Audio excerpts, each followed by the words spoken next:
The gun was already pressed against Warren Garrison's chest when Opal Donnelly screamed his name. She had heard the commotion from inside Hattie Beaumont's dress shop, heard the scrape of boots on the boardwalk, and the ugly snarl of voices raised in threat, and she had come running before her mind had even caught up with her feet. Now she stood in the dusty main street of Coldwater Creek, Colorado, on a Sunday afternoon in October of 1883, and the man she loved was one pulled trigger away from being dead. Colt Hargrove had his pistol jammed right against the center of Warren's chest. Warren had not drawn his own weapon. He stood absolutely still, the way a mountain stands still, with that unhurried certainty that had always made Opal feel safe, but right now it made her want to shake him and scream at him to move. "You've been walking her home for 6 months, Garrison," Colt said, his voice cracking with something between rage and grief. 6 months, and you never once thought to tell me what you were doing up on that ridge, what you were hiding from this town." The street had gone silent. Every person in Coldwater Creek who had been out on a Sunday had stopped where they stood. Old Doc Pressler stood in front of the pharmacy with his apron still tied. The Delaney brothers sat frozen on the steps of the saloon. Reverend Cobb had halted mid-stride outside the church, his Bible pressed against his chest. Warren did not look at any of them. His pale gray eyes, the color of winter sky before a snowstorm, were fixed on Colt with a steadiness that was almost supernatural. "I was not hiding anything from this town," Warren said quietly.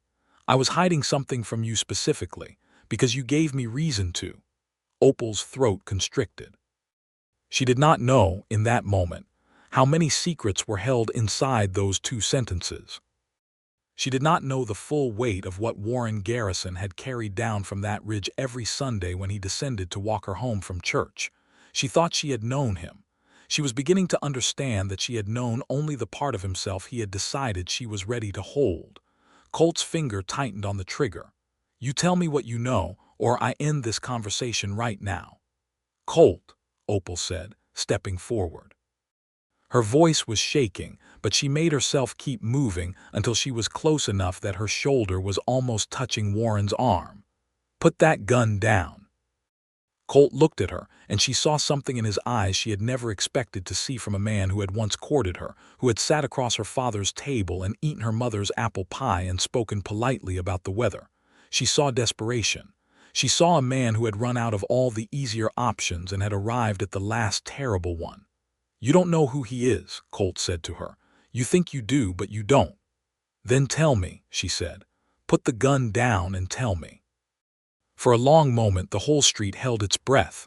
Then the gun came down. But the story of how they arrived at that moment, how a mountain man descended every Sunday for 6 months just to walk one woman home, and what it cost them both before they were free to love each other without fear, that story began much earlier, in the high cold silence of the San Juan ridgeline, where Warren Garrison had lived alone for 3 years. He had come to the San Juans in the spring of 1880, a year after the Ute uprising in the northern part of the territory, when the last of the resistance had been broken, and the lands had been surveyed and parceled out with the ruthless efficiency that followed every military campaign. He had not come to stake a mining claim, though half the men in the territory were doing exactly that since the Silver Strikes. He had come because he needed silence. He had come because he had done things during the war years, not the Civil War, which had ended when he was a boy of 11, but the subsequent wars, the invisible ones fought in Kansas and Missouri and along the territorial lines, things that required a decade of stillness to process. He was 31 years old when he arrived at Coldwater Creek, and he looked like a man carrying a mountain on his back even then. He had built his cabin himself, from pine he felled and shaped by hand, on the southern face of the ridge above the town, high enough that on clear mornings he could see 40 miles of valley in every direction. He came down to trade when he needed to, once a month or less, for flour and salt and lamp oil. He spoke to people when spoken to and did not seek conversation otherwise. The townspeople of Coldwater Creek had categorized him quickly, the way frontier towns categorized everything quickly because survival depended on fast classification. He was a loner, harmless enough, probably a drifter who would move on come summer. He did not move on. Summer came and went, and the next one, and Warren Garrison remained on his ridge. The cabin acquired a second room. A small stable appeared for the 2 horses he kept. A kitchen garden was visible from below if you looked up at the right angle. He became, in time, a fixture of the landscape rather than a visitor to it, and the town stopped speculating about him the way you stop looking at a mountain that has simply always been there. Opal Donnelly arrived in Coldwater Creek in the spring of 1883. She was 24 years old and she came from Pueblo, 2 days' ride east, where her father ran a hardware store and her mother had died of typhoid fever the previous autumn. The death had changed everything. Her father, red-eyed and collapsed inward, had informed her 3 months after the funeral that he had sold the store and that her older brother James had agreed to take him up in Denver. There was no place for Opal in that arrangement. It was not said cruelly. It was simply said, the way men on the frontier said difficult things, with economy and avoidance of eye contact. She had found her own arrangement. Her mother's cousin, Hattie Beaumont, ran the dress shop in Coldwater Creek and had been asking for years for someone to come and help her with the sewing and the books. Opal had written to Hattie in November and arrived in March, with a trunk containing her mother's sewing box, 2 good dresses, her own Bible, and a determination to build something of her own that nobody could take from her by selling it out from under her. Coldwater Creek was a silver town in the way that most Colorado towns were silver towns in 1883, meaning that some people had gotten very rich, and most people had gotten by, and a few had gotten buried, and the whole enterprise was held together by a combination of genuine work and wishful thinking. It had a main street of maybe 12 businesses, a church that served 3 denominations on rotating Sundays, a school, a doctor, a saloon that was larger than the church, and a population of roughly 300 permanent residents, with another 100 or so who drifted in and out with the mining seasons. Hattie's shop was on the east end of Main Street near the church, which meant that every Sunday after services Opal walked the same quarter-mile stretch of boardwalk from the church doors to the shop's back entrance, where Hattie had given her a room above the workroom. It was a short walk. It was not a dangerous walk. Coldwater Creek was not a violent town in the ordinary way, though it had its tensions like everywhere else. There was no reason for anyone to worry about Opal Donnelly walking home from church. But on the 3rd Sunday after her arrival, she had turned the corner from the church lane onto Main Street and found a man blocking the narrow gap between Mulligan's feed store and the alley wall, and he had said something to her that she would not repeat aloud even years later, something that made her understand in an immediate and visceral way that being new to a place and being a woman alone in that place were 2 conditions that combined into something genuinely precarious. She had stepped back. She had looked for an escape, and that was when a shadow had detached itself from the corner of the feed store building, a very large shadow that resolved itself into the tallest man she had ever seen, broad-shouldered under a heavy canvas coat, with a dark beard and those pale gray eyes that she had not yet learned to read. He had said nothing to the man in the gap. He had simply looked at him, and the man had gone. Warren had then turned to Opal, tipped his hat with a single economical gesture and said, "I will walk with you if you do not object." She had been too startled to object, even if she had wanted to. She walked. He walked beside her. At the door to Hattie's shop he stopped, said, "Good afternoon, Miss Donnelly," and turned and headed back up the street without another word. Opal had stood in the doorway watching him go and thought, "How does he know my name?" She found out from Hattie that evening that Warren Garrison knew most things about the town, though he said little. He had traded with Hattie for years. She had mentioned her cousin coming to stay.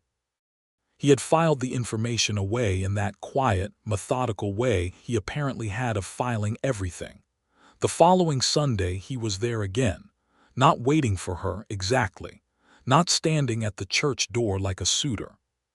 He was simply present on the street as she came out at a distance of perhaps 20 feet, doing nothing in particular, and when she began to walk, he fell into step beside her with the same unhurried courtesy. They walked. He did not force conversation. Neither did she. When they reached the shop, he said, "Good afternoon," and left. On the third Sunday, she said, "You do not have to do this." He considered the statement for a moment as if weighing it. "I know," he said. On the fourth Sunday, she said, "Are you always in town on Sundays?" "No," he said, "not before this." She looked at him sidelong. The light was golden on the street and there were dust motes floating in it, and she was aware of the warmth of him beside her. The way his presence rearranged the air somehow made it feel more inhabited. She did not say what she was thinking, which was that he was coming down from the ridge specifically to walk her home. She was not ready in the fourth week to name what that meant. By the sixth Sunday she had begun to look for him. Not obviously. She did not stand on the church steps and scan the street. But she was aware of a small, warm loosening in her chest when she came out of the service and saw him there, that large, quiet shape at an easy distance from the crowd, never calling attention to himself, and yet somehow always exactly where she could find him without difficulty. Had he noticed? Of course Hattie noticed. Hattie was a small, precise woman of 47 with eyes like a hawk and the social intelligence of a diplomat, and nothing occurred in Coldwater Creek that she did not see and file away. She said nothing to Opal for the first month. Then one evening over supper she said, conversationally, as if commenting on the weather, "Warren Garrison is a good man." "He is kind," Opal said carefully. "He has been alone for 3 years," Hattie said. "Not because he is difficult or strange, because he is the kind of man who does not do things halfway, and there was nothing in this town for a while that was worth doing fully." Opal set down her fork. "Hattie, I am just telling you what I observe," Hattie said. "A woman in your position ought to have accurate information." Opal thought about that for a long time afterward. A woman in your position. She understood what Hattie meant. 24, newly arrived, no family nearby, dependent on her own work for her own survival. A woman like that could not afford to be sentimental about attention from men. A woman like that needed to be strategic, and yet strategy felt like entirely the wrong framework for what she felt when she looked up from the church crowd on Sunday mornings and found those gray eyes waiting. It was not strategic. It was something else, something older and less reasonable. On the 8th Sunday she said, "Tell me something about yourself." They were halfway along the street, moving in the comfortable near silence they had developed, and Warren glanced at her with an expression that might, on a less contained face, have been surprise. He thought for a moment. Then he said, "I used to work for the government." "Doing what?" A pause. "Carrying messages mostly. And making sure they arrived." She understood from the way he said it that there was a great deal more in that answer than the words themselves contained. She did not push. She had learned by then that pushing Warren Garrison directly was like pushing the ridge itself. You waited and eventually something came down to you. "What made you stop?" she asked. Another pause. "The last message I carried arrived too late," he said. "People died because of it, people I was responsible for." She let that sit for a moment. Then she said quietly, "I am sorry." He looked at her then, a full direct look that he did not give often, and she felt the weight of it. "I have not told that to anyone in this town," he said. "I will not tell it to anyone either," she said. He nodded. They walked on. At the shop door he stopped as always, and she turned to face him fully for the first time in 8 weeks of walking, and she looked at him, really looked at the lines around his eyes and the way he held himself as if braced against something, and she said, "Will you come again next Sunday?" He looked at her with those storm-gray eyes. "Yes," he said, with a directness that made the single word feel like an entire declaration. That was the beginning. Or rather, that was the moment when both of them stopped pretending it was anything other than what it was. What it was becoming, however, was not happening in a vacuum. Colt Hargrove had been in Coldwater Creek for 2 years before Opal arrived. He ran a freight operation. hauling silver ore from the high mines down to the smelter in Durango, and he was successful enough at it to have a house on the respectable end of town and to be considered a serious prospect by the social machinery of the community. He was 32, handsome in a way that had a little too much awareness of itself, with dark reddish hair and a confident way of entering rooms that people mistook for character. He had noticed Opal Donnelly in the first week of her arrival. He had introduced himself to her at the general store. He had called at Hattie's shop twice, on pretext about purchasing gifts for his sister in Durango, and both times he had spent most of his time in conversation with Opal rather than the merchandise. He was charming. He said the right things. He was not, on the surface, a man to distrust. Beneath the surface was a different matter. Warren had known about Colt Hargrove's darker operations for over a year before Opal arrived. That was part of what he meant when he said he had worked for the government. The messages he carried in his working years had been intelligence dispatches, and the habits of gathering and holding information had not left him when he retired to the Ridge. He noticed things. He connected things. And what he had noticed and connected about Colt Hargrove was that the freight operation was not only hauling silver ore, it was also moving stolen goods from mining claims that Hargrove had arranged to have jumped. Men had lost their livelihoods. One man, a Cornish miner named Edwin Treese, had lost considerably more than his livelihood. He had objected too loudly and had been found at the bottom of an abandoned shaft, ruled an accident by the county sheriff, who had his own reasons for ruling it an accident. Warren held this knowledge carefully. He had no legal mechanism to act on it, not in a county where the sheriff was already bought. He had no witness who would testify and survive the experience. He held it the way you hold a burning coal, knowing it will eventually do damage but not yet knowing to what or whom. When Opal arrived, and when Colt Hargrove began to position himself as a suitor, Warren Garrison came down from his ridge.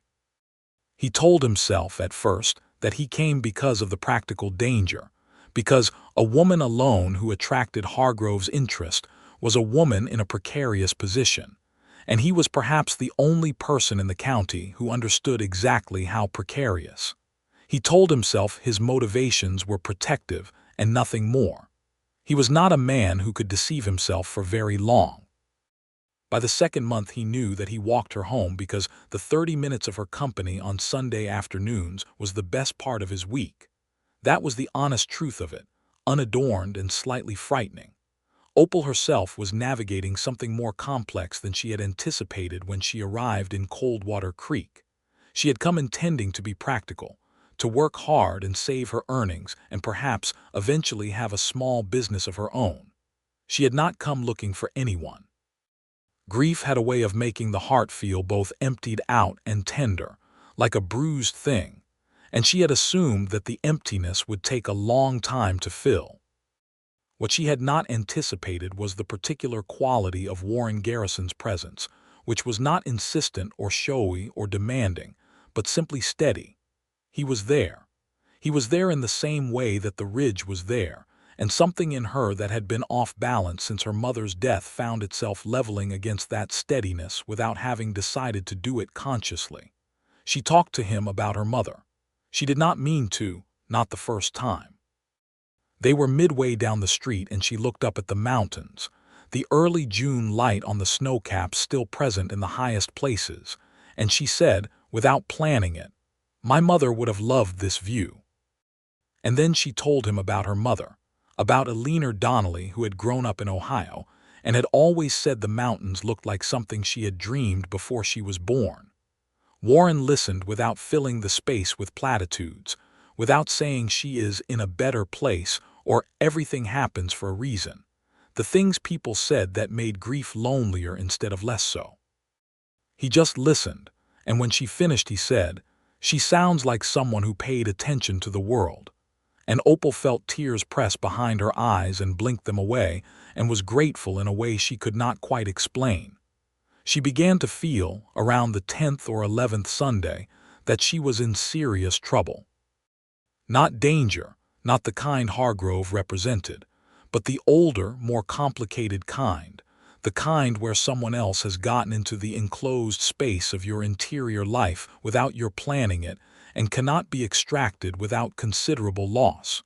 She had not yet said anything direct to Warren. He had not said anything direct to her.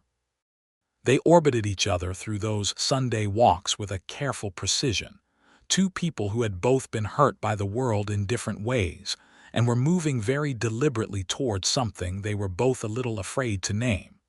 It was Colt Hargrove who forced the naming. In mid-July, 4 months into the Sunday walks, Hargrove called at Hattie's shop on a Tuesday afternoon and asked to speak to Opal privately. Hattie, whose opinion of Hargrove had been declining steadily, said she was quite busy. Hargrove said it would only take a moment. Opal came out of the workroom, wiping thread from her fingers, and Hargrove stood in the middle of the shop with his hat in his hands and said, with a directness that surprised her, "I would like to court you formally, Miss Donnelly." "With your permission." Opal looked at him. He was handsome. He was financially established. By every external measure, he was exactly the kind of offer a woman in her position was supposed to be grateful for.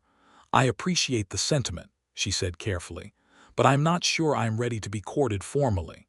"Is it Garrison?" he asked, and there was something under his voice that had not been there at the beginning of the sentence. "Warren is a friend," she said. "Friends do not come down from a mountain every Sunday morning to walk a woman home," Hargrove said. "And men who live alone on ridges for 3 years do not make habits of friendship without reason. I think," Opal said, "that you should put your hat back on and leave." He left. But the look he gave her over his shoulder from the doorway was one she remembered later when everything became clear. She did not tell Warren about the visit, not immediately. But it was in her mind that Sunday when she saw him waiting, and something in her face must have shown it because before they had gone 20 feet he said, "What is it?" "Hargrove came to the shop on Tuesday," she said. "Warren stopped walking." She had never seen him stop walking before, not mid-stride like that, and the abruptness of it told her something. "He asked to court me formally," she continued. "I declined. He said something about you." Warren was quiet for a long moment. They stood in the middle of the street with people moving around them and the Sunday afternoon going on all around them. His jaw was set in a way she had not seen before. "He knows you come here on Sundays," he said. "I do not see how he could not. It is not a large town." Warren nodded slowly. "I need to tell you something," he said, "but not here. Will you come for a walk tomorrow, somewhere away from the street?" She felt a small cold knot form under her ribs. "All right," she said. They resumed walking. At the shop door, instead of his usual brief farewell, he paused for a long moment and looked at her with an expression she had not seen before either, something exposed and careful all at once, and he said, "Opal, I want you to know something before I tell you the rest of it. Whatever you think when you hear what I have to say, you should know that these Sundays have been the most important part of my time in this place. I want that said before anything else." She stood very still. The late afternoon light was warm on the street behind him, and she was aware of the way her heartbeat had shifted. "I hear you," she said softly. He nodded once. "Good," he said, and walked away. She barely slept that night. They met the following afternoon at the north end of town, where the creek ran through a stand of cottonwoods and you could sit on the bank without being seen from the main street. It was a warm day in late July, cloudless, the kind of day where the Rockies felt magnanimous and generous rather than forbidding. Warren told her everything. He told it plainly, the way he did everything, without drama or embellishment, and she sat on the bank and listened to it all. She learned about Edwin Treese and the jumped claims and the freight operation that moved more than ore. She learned about the county sheriff, Rook Parsley, and his financial relationship with Hargrove. She learned that Warren had been quietly gathering documented evidence for the better part of a year, written records that a federal circuit judge would have jurisdiction to act on, records that Hargrove did not know existed. "Why have you not already gone to the circuit court?" she asked when he finished. "Because until 6 months ago, I did not have a witness who was safe to use," he said. "A man named Foster Kane, who drove for Hargrove's operation, left Coldwater Creek in March and has been in Pueblo since.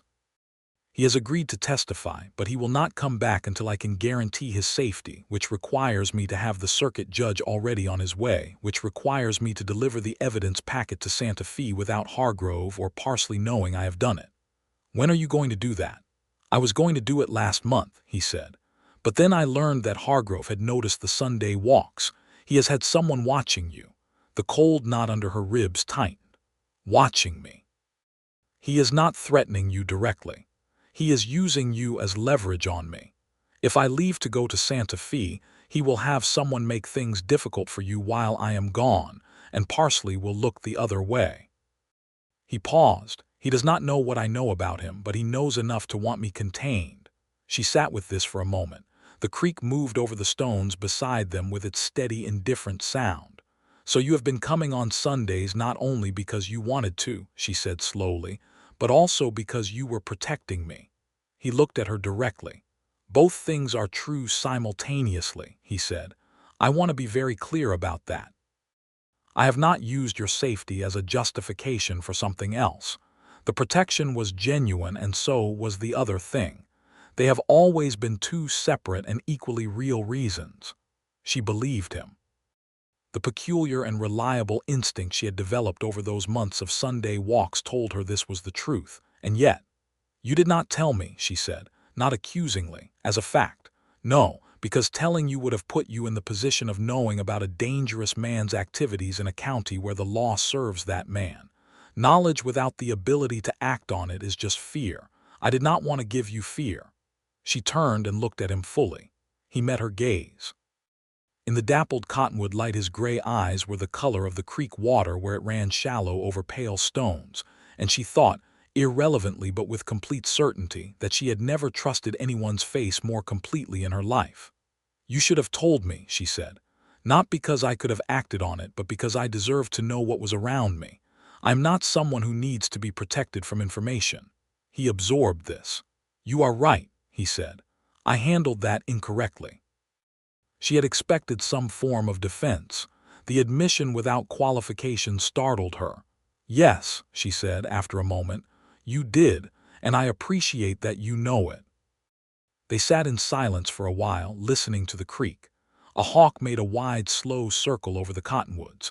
The afternoon was warm and unhurried, and despite everything, despite the threat of Hargrove and the weight of what she had just learned, Opal was aware of a deep underlying rightness to the moment, a feeling of being exactly where she was supposed to be. The evidence packet, she said. Where is it? My cabin. And Santa Fe is 3 days' hard ride. 2.5 if the weather holds. She turned a cottonwood leaf over in her fingers. What if you were not the one to deliver it? He looked at her. What do you mean? Hargrove is watching you. He expects you to be the one. He has leverage on you through me, but if someone else carried the packet, someone he is not watching, he would not know it had gone until it was already done. Warren was quiet for a long time. Who? Hattie's brother runs a freighting operation out of Durango, she said. He makes the run to Santa Fe quarterly. His next run is in 2 weeks. He is not connected to any of this. No one would look twice at a legitimate freight wagon. She watched the thought work through him. Watched the resistance, the protectiveness, and then the grudging acknowledgement. Hattie would need to know, he said. Hattie already suspects something is wrong in this town, Opal said. She has sharper eyes than anyone gives her credit for. I know, he said quietly. She always has. They looked at each other, and something shifted in the air between them, something that had been waiting to shift for 4 months, since the first Sunday he had walked beside her in silence down the length of Main Street. Warren, she said. Yes. When this is finished, she said, and stopped. Yes, he said again, and the repetition held in it an entire answer to the question she had not yet completed. She looked away at the creek, her heart full and complicated. All right, she said. Let us talk to Hattie. Hattie Beaumont listened to the entire thing over her workroom table that evening with the same precise attention she gave to a difficult pattern, not interrupting, not reacting visibly, just taking in information. When they finished, she looked at Warren for a long moment and then at Opal and then said, My brother's name is George. He is reliable. I will write to him tonight. "Hattie," Warren said, "if Hargrove discovers that you are involved, it will create risk for you." "Warren Garrison," Hattie said calmly, "I came to this town in 1869. I have outlasted 2 sheriffs, 1 fire, a failed mining consortium, and 3 men who tried to undercharge me on bolts of dry goods. I'm not frightened of Colt Hargrove." Warren almost smiled. Opal had never seen him almost smile before, and she filed it away as something valuable. George Beaumont's wagon arrived in Coldwater Creek 11 days later, loaded with dry goods bound for Durango and then Santa Fe. Warren met him privately at Hattie's shop the evening before he left and gave him the document packet, wrapped in oilcloth and sealed, addressed to Circuit Judge Augustus Merrill in Santa Fe. Warren had included with it a letter of introduction from the Territorial Marshal's office in Denver, a letter he had held for 2 years, a remnant of his previous work, waiting for the right use. Then there was nothing to do but wait. The waiting was the hardest part. Hargrove sensed something. He could not have known exactly what, but he had the instincts of a man who had survived by being perceptive about threats, and in the 2 weeks following George Beaumont's departure his behavior shifted. He became more visible in town, more present, more watchful. He stopped Opal on the street once on a Thursday morning and said pleasantly that it was interesting that her aunt's brother had made an unexpected supply run. Did she know where he was headed? "I believe south," she said, with the calm she had been practicing. "He goes south for supplies sometimes." "Does he?" Hargrove said, with that smile that did not fully reach his eyes. "How nice for him." She walked on and only allowed herself to breathe fully when she was back inside the shop with the door closed. That Sunday, the 5th since she had learned the full truth of things, Warren came down from the ridge and walked beside her and said nothing unusual for most of the walk. But when they reached the door of the shop, instead of his usual brief farewell, he stopped and said, in a low voice, "Hargrove is getting nervous. I want you to stay close to the shop this week. Do not walk alone after dark." She nodded. Then, because she was done being cautious about everything, she said, "Warren." "Yes." "You said the Sundays were important to you. I want to tell you that they are important to me as well, not as protection, as themselves." The afternoon light was warm gold and the street had the quiet of early evening settling in, and she watched something open in his face that she had not seen before, not the almost smile, something more serious and more complete. "I hear you," he said, and his repetition of her words from weeks ago was deliberate and she felt it land. "Good," she said, and went inside. She stood in the workroom for a full minute before she could focus on anything. The response from Santa Fe came faster than they had expected. Judge Merrill was a man of action in a territory that rewarded inaction, and the evidence packet Warren had assembled was thorough enough that he could not justify delay.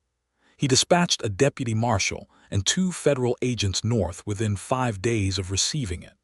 They arrived in Coldwater Creek on a Saturday morning in early October, before anyone in town had time to rearrange their affairs. Sheriff Rook Parsley was taken into custody at his own office. 2 of Hargrove's freight drivers were arrested on the road south of town. The deputy marshal served Hargrove himself at his house on the respectable end of town and brought him to the improvised federal holding area at the back of Doc Pressler's building, which was the only structure with a suitable lock.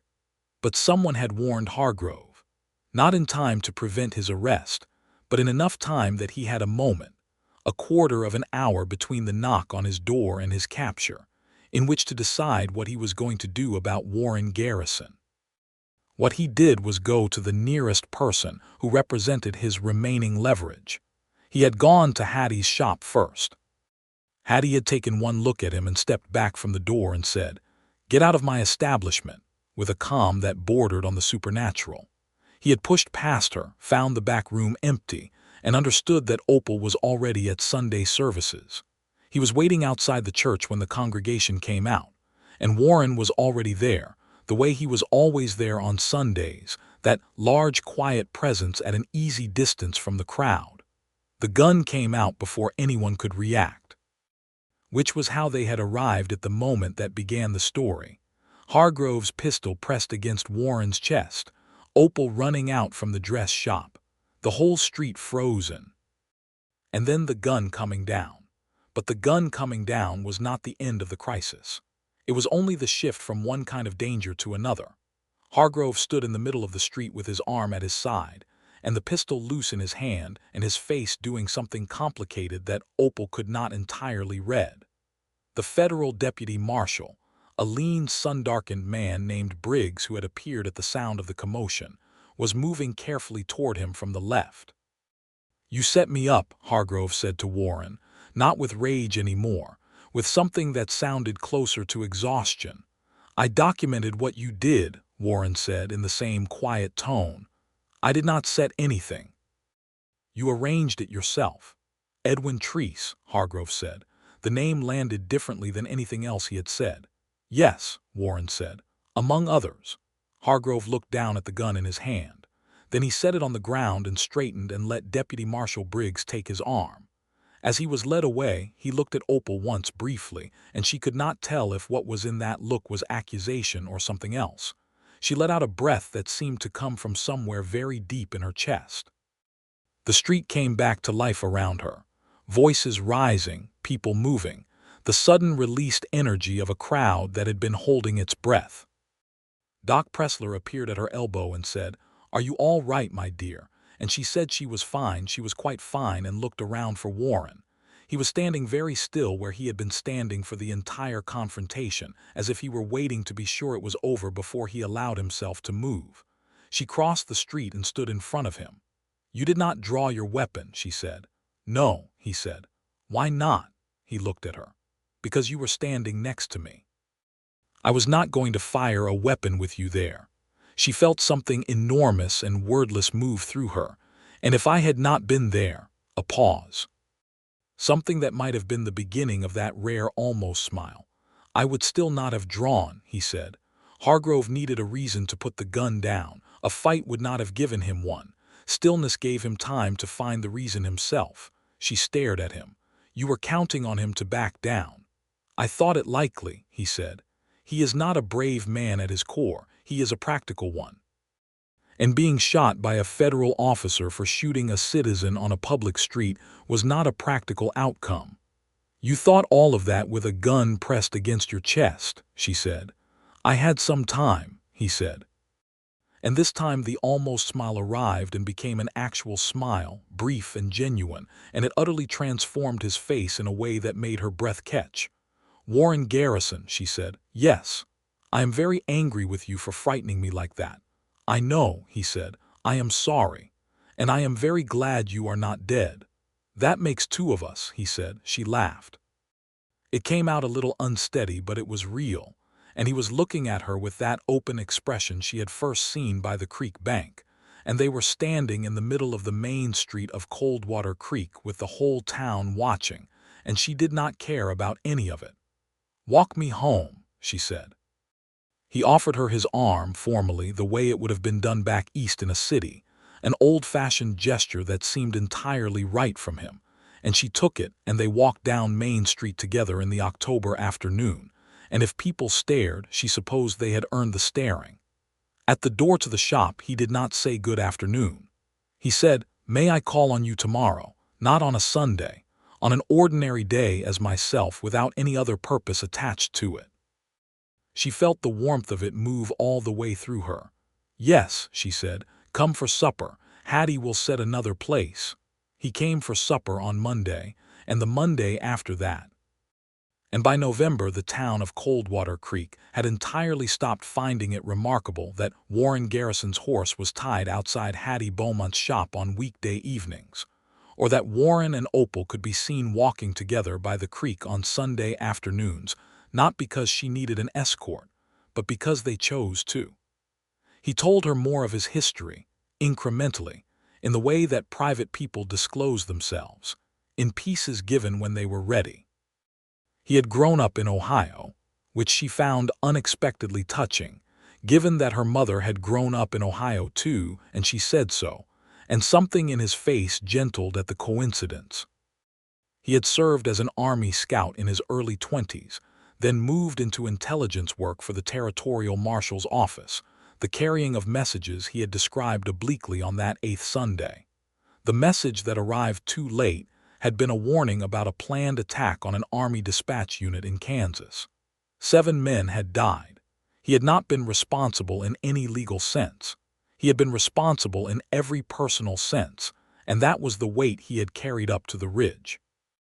She told him about her mother's death, about the leveling of everything she had assumed her life would be, about arriving in Coldwater Creek with a trunk and a sewing box and a determination that sometimes felt like it was the only thing holding her upright. "You are the least fragile person I have ever met," he told her one November evening, sitting in Hattie's kitchen with the stove warm and the lamplight gold. "My mother would have said that was the Ohio coming out," she said. He laughed. Not the brief partial smile, but an actual laugh, quiet and warm, and she thought this was one of the things she would want to remember for the rest of her life. In December, he asked Hattie formally for permission to call on Opal with serious intentions, which was the proper form, and Hattie looked at him over the rim of her spectacles and said, "I would have been very disappointed if you had not," and poured him a cup of coffee. He proposed to Opal on a Sunday. They were walking by the creek, the cottonwoods bare now and the water gray with winter, and he stopped walking and turned to face her, and she knew before he said anything because he had that particular quality of focused stillness that meant something significant was coming. He did not make a speech. He did not say elaborate things. He said, "I want to spend the rest of my life in the habit of your company. I want that formally and permanently. Will you have me?" She looked at him for a long moment, at the gray eyes that had become the most familiar landscape in her world, at the face that had opened, slowly and carefully, over 9 months of Sunday afternoons, at the man who had come down from his ridge every week to walk her home, for reasons that were both protective and entirely honest, and who had never been anything other than exactly what he appeared to be. "Yes," she said, "I will have you." He reached out and took her hand, both of them still standing by the winter creek in the cold December air, and he held it with that same careful deliberateness with which he did everything. And she turned her hand over in his and laced her fingers through his and felt something in her that had been braced since her mother's death finally, quietly, release. They were married in the Coldwater Creek Church on the first Sunday of February in 1884, which was appropriate, and which Reverend Cobb presided over with a genuine warmth that suggested he had been hoping for exactly this outcome for several months. Hattie stood with Opal. Foster Kane, who had returned to town after the federal proceedings were concluded, stood with Warren. The church was full, because Coldwater Creek in the end was like all small towns. It liked a good story and it liked a better ending, and Warren Garrison and Opal Donnelly had given it both. The federal case against Colt Hargrove was tried in Santa Fe in January, 6 weeks before the wedding. He was convicted on 4 counts of claim fraud, 2 counts of conspiracy, and 1 count of accessory to the death of Edwin Treese, the Cornish miner. He was sentenced to 12 years in the Territorial Penitentiary. Sheriff Rook Parsley received 8 years. The jumped mining claims were legally restored to their rightful holders, or to the estates of those who had died, and a new sheriff was appointed by the county commissioners.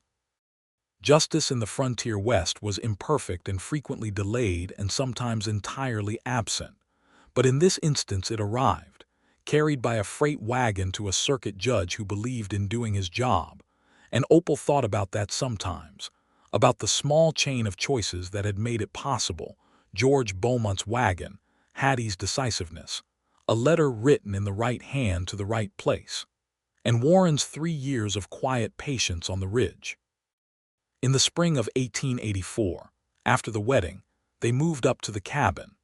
Opal had been to the ridge only once before the wedding, a Sunday afternoon in November when Warren had brought her up on horseback to show her the view, and she had stood outside the cabin door and looked at 40 miles of valley in every direction and understood completely why a person might choose to live here. The cabin was larger than she had expected. 2 rooms already, as she had known, but also well-made in a way that spoke of someone who cared about the quality of what he built. The floors were pine plank, smoothed and level. The windows faced the right directions for light. There was a porch along the south face that caught afternoon sun even in November. She brought her trunk and her mother's sewing box and her own additions, curtains she had made from a fabric that Hattie pressed on her as a wedding gift, blue and white, which gave the cabin's interior a brightness that surprised Warren when he first saw them hung. He said nothing. He looked at them for a moment with that contained expression, and she watched something in his face shift. "Better?" she asked. "Better," he said, and the word held more than itself. She continued to work with Hattie in the shop 3 days a week through the spring and into summer, riding down from the ridge on the mornings she went in, growing more confident on horseback than she had ever been, which was a satisfaction in itself. Warren was easy company in the way that self-sufficient people are easy. He did not need constant engagement, and he did not require management. And there was a pleasure in sharing the cabin with him that she had not expected, the ordinary domestic pleasure of another person's movements in a shared space. He was also, she discovered, a man of considerable tenderness when it was not required to be performed. He brought her things from his observations of the land, a hawk feather once, an unusual stone from the creek. He remembered small things she mentioned and acted on them without announcement. She had said once, in passing, that she missed the garden her mother had kept. In March he broke ground for a garden plot on the south slope of the ridge, sheltered enough from the late frosts that summer vegetables were possible. He said nothing about it. He simply one morning pointed and said, "Ground is ready if you want to put something in." She had planted it and tended it, and by July it was producing more than they could use, and she brought the surplus to Hattie on her shop days, and Hattie received it with the expression of someone who is not surprised at all but pleased anyway. In September of 1884, she told Warren she was expecting a child. She told him on a Sunday afternoon, on the porch, watching the light on the valley. He was sitting beside her and she turned to him and said it plainly, the way she had learned he preferred things said. He was quiet for a moment that felt very long, and then he turned to look at her with an expression she had never seen on him before, something unguarded and luminous that made him look entirely different, younger somehow and less burdened. He said, "Are you well?" "Very well," she said. He covered her hand with his. He did not say anything else for a while. He did not need to. She could feel through his hand everything he was not putting into words, the enormity of it, the weight and the brightness of it, and she sat in the September afternoon and let herself feel it too.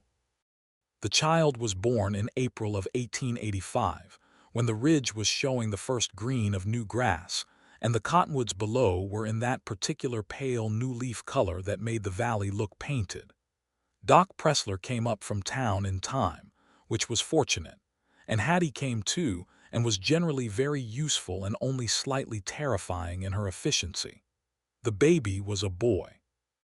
Warren held him in the large, careful way he held everything that mattered, with a steadiness and precision that was its own kind of love, and he looked at him for a long time without speaking, and Opal watched her husband's face and felt the fullness of it press against her ribs. They named him Eli. Eli Thomas Garrison, the Thomas for Opal's father, who came down from Denver the following June to meet his grandson, and who sat on the cabin porch with Warren for an entire afternoon while Opal and Hattie were inside. And whatever was said during that afternoon, she never fully knew, but her father came in for supper looking lighter than she had seen him since before her mother's illness. Life on the ridge had a rhythm that suited them both. Warren continued to trade with the town, and as the federal case had made his history more known among the county's residents, his standing in the community shifted in a way that he found slightly uncomfortable, but that Opal found simply accurate. People knew what he had done. They respected it. He was not in the end a man who had been hiding from the world because he could not manage it. He was a man who had chosen, deliberately and with full knowledge, a life that was large in quality rather than in social reach. She helped him understand over time that the thing that had happened in Kansas, the message that arrived too late, was not something he needed to carry alone forever. Not because it was not real, but because carrying it alone was not doing anything useful for anyone, including the men who had died. She did not say this in one conversation. She said it in many small ways over many months, in the way she had learned to say difficult things to him, indirectly and without demand, and he received it the same way he received everything she offered, carefully and completely. In 1886, when Eli was 14 months old and beginning to show an alarming interest in the edge of the porch, Opal told Warren she was expecting again. He smiled immediately this time. Not the almost smile and not the brief genuine smile she had first seen in October of 1883. A full, unguarded, entirely uncontained smile that she thought was one of the most beautiful things she had ever seen in her life. "The same?" she asked. "More," he said. "Better each time." She laughed and leaned into him, and he put his arm around her, and they sat on the porch in the evening light of autumn with the valley going gold below them and the mountains enormous and permanent behind. And it was the kind of moment that she knew, as she was in it, was one of the ones you come back to in your mind for the rest of your life. The second child was a girl. They named her Eleanor, for Opal's mother. She was born in March of 1887, in the same cabin, with Doc Pressler and Hattie again in attendance, and she arrived in the world with a vigor and determination that made Doc Pressler laugh. Warren held her with the same careful, luminous expression he had held Eli, and Eli, who was nearly 2 and had been very thoroughly prepared for this event by Opal, pressed himself into his father's side and looked at the baby with an expression of complex assessment that made Opal think he would grow up to be the careful, precise kind of thinker his father was. The 3 years following Eleanor's birth were the most ordinary and the most precious. Ordinary in the way that real life is ordinary, work and seasons and small pleasures and occasional difficulty.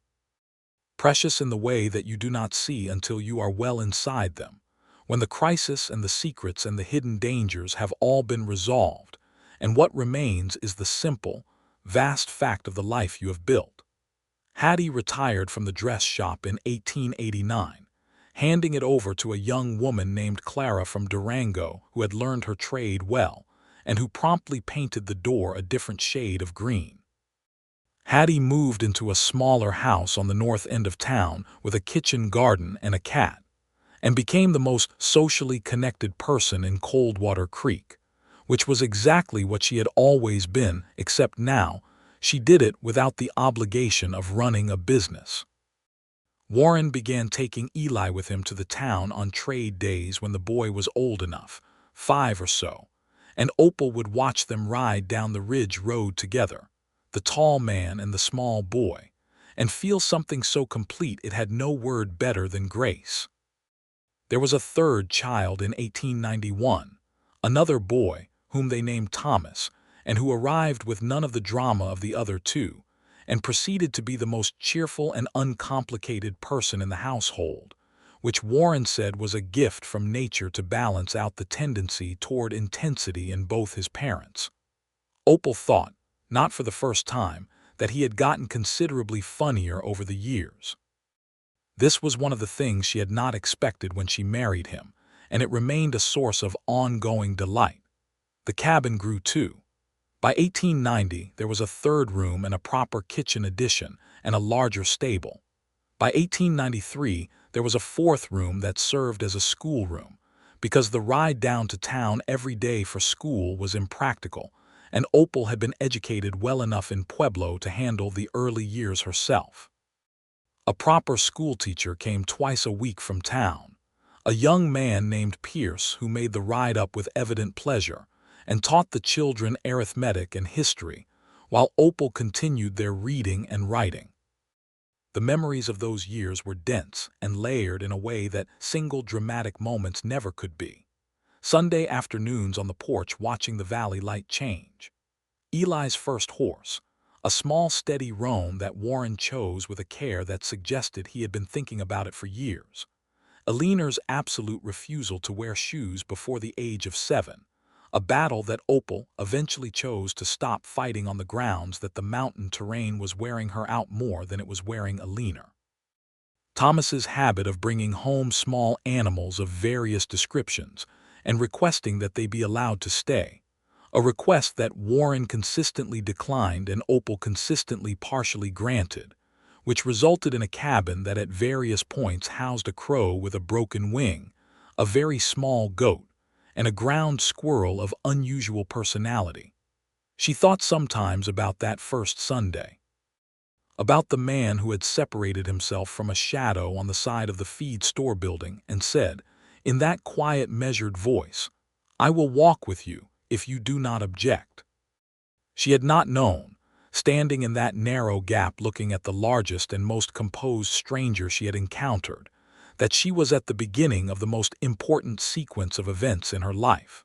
She had not known that 6 months of Sunday walks were building something load-bearing and permanent. She thought sometimes about the moment on the street in October, Warren standing entirely still with a gun against his chest, and the quality of his stillness, which had not been passivity or resignation but a kind of active, intelligent calm, the refusal to add violence to violence. It was the same quality that made him good at everything he had ever done, including, she thought, being a husband and a father. The patience, the attention, the willingness to be still while things found their resolution. They rode down to the town together on Sundays sometimes, the 5 of them, and attended the church service that Reverend Cobb had been presiding over for so many years that he had become as much a fixture of Coldwater Creek as the mountains themselves. Eleanor would sit between her parents and lean against whichever of them she pleased, which was usually her father, and Thomas would sit on the end of the pew and fidget in a way that was beyond anyone's ability to correct. And Eli would sit straight and still, with an expression of serious engagement that he had inherited so directly from Warren that sometimes Opal had to look away to keep from smiling at an inappropriate moment. After the service they would walk together down Main Street, which by the early 1890s had grown considerably, a bank now and a proper hotel and a telegraph office, and a doctor who was younger than Pressler and had been trained in Denver. People greeted them. Warren, who had arrived in this town as a man who went ungreeted by choice, had accumulated over a decade the kind of quiet, permanent regard that comes not from performance, but from simply being trustworthy over a long period. He was 44 in 1893, when Opal was 34 and the children were 8, 6, and 2. He was gray at the temples, and the beard had been trimmed to something more deliberate than the wild thing it had been when they first met. And he had, she thought, arrived at a version of himself that was both settled and fully present in a way he had not been when he came down from the ridge with his secrets and his burdens in that first year. They sat on the porch one evening in October, the 10th anniversary of the month when everything had come to its crisis. The children were inside. The valley was going dark below them and the first stars were coming out above the high peaks to the west. It was cold, the good clean cold of a Colorado autumn evening, and Opal had a blanket around her shoulders and Warren was sitting close enough that the warmth of him was present and substantial. "Do you remember," she said, "what you said on the 8th Sunday?" He was quiet for a moment, thinking back. "I said that the Sundays were the most important part of my time in this place." "Yes," she said. "What made you say it then?" "You had been coming for 2 months," he considered, "because you asked if I would come again, and I did not want you to think the answer was obligatory. I wanted you to know what it was." She leaned her head against his shoulder. "I had known for weeks that you were coming down specifically for me," she said. "I just did not know what to do with knowing it." "Neither did I," he said, "for a while." Below them the town lights were coming on one by one, scattered yellow in the dark valley. She could see the church steeple. She could see the line of Main Street where she had walked every Sunday for 6 months with this man beside her, building something that neither of them had had a name for until it was already built and load-bearing and entirely real. "I never thanked you properly," she said. "For what?" "For coming down." She lifted her head and looked at him. "For deciding I was worth the walk." He looked back at her with those gray eyes that she had read 10 years' worth of expression from, and said, with the directness that had always been one of the most reliable things about him, "You were not the only one who received something from those walks." She leaned up and kissed him, there on the porch in the October dark with the stars over the mountains and the valley lights below, and he put his arm around her and pulled her close, and the warmth of him against the cold air was absolute and familiar and hers. Inside the cabin, Eli's voice rose briefly with some grievance directed at Alina, and Alina responded with her characteristic decisiveness, and Thomas added an incomprehensible comment from wherever he was, and the ordinary beloved noise of their household moved through the walls like weather. Warren smiled against her hair. She felt it. "Inside," he said. "Not yet," she said. "Just another minute." He stayed. He always stayed when she asked for another minute. He had the particular patience of a man who understood that some moments needed to be inhabited fully before you let them go. They stayed on the porch until the last of the sunset color was gone from the sky and only stars remained, millions of them, the way they were only visible this far from town, this high on the ridge. Then they went inside together, into the warm and complicated noise of their family, and she shut the cabin door behind them against the dark and the cold. The ridge stood above them, constant and enormous, the same as it had always been, as it would be long after all of them were gone.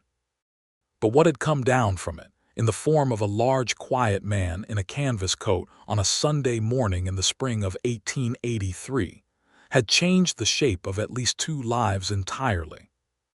And in the spring of 1894, when Opal told Warren she was expecting for the 4th time, he put both arms around her and held her there in the kitchen, with the morning light coming through the blue and white curtains that had been the first thing she had brought to make the cabin hers. And she felt the solidity of him, the 10 years of Sunday mornings and evening conversations, and honest difficult things said and received, the children and the garden and the ridge and the valley.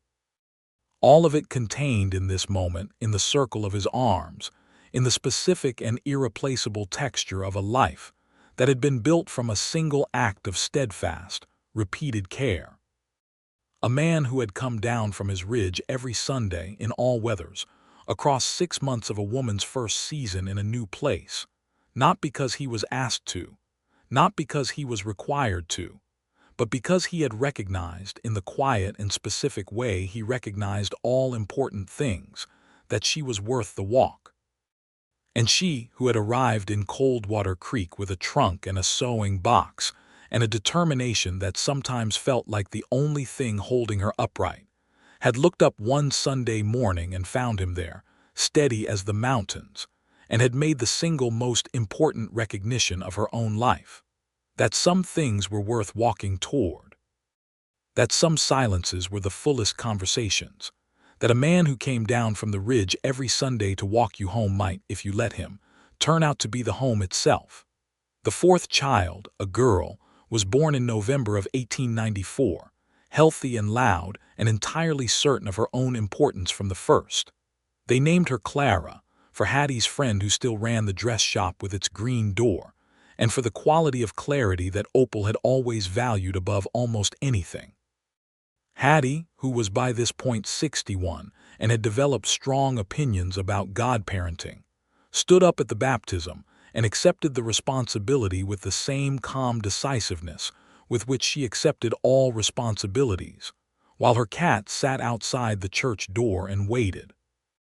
Doc Pressler, now in his late 60s and planning to retire soon, said afterward at the small celebration at the cabin that he had attended more Garrison births than any other family in his career, and that each one had been a pleasure, which made Warren, in the crowded warmth of his own kitchen, look quietly pleased in a way that he would not have been capable of 11 years before. Opal watched him from across the room. She watched him talking to old Pressler with that contained attentiveness, holding Clara, who was 3 hours old and had already fallen asleep with a thoroughness that suggested she would sleep through anything. She watched her husband's gray eyes, calm and present, and she thought of all the versions of this moment that had been possible when they were younger, all the ways it could have gone wrong: the gun on Main Street, the secrets not told, the distance not crossed. And then she stopped thinking about all of that and just looked at what was actually in front of her, which was large and warm and real and entirely hers. She crossed the kitchen to him.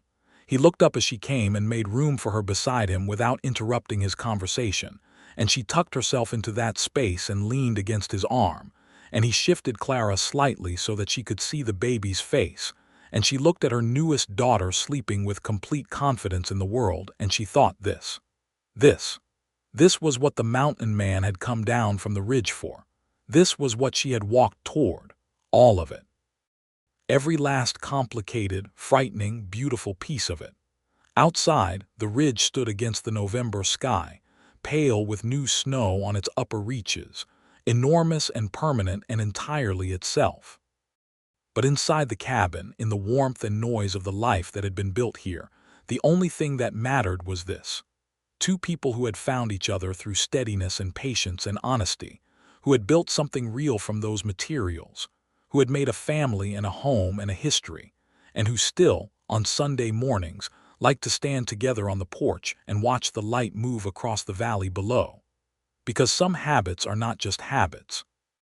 Some habits are the shape of a love too large to fit into a single gesture, so it keeps repeating, Sunday after Sunday, year after year, always beginning with the same simple true thing. The mountain man came down from the ridge every Sunday still, and she was always there.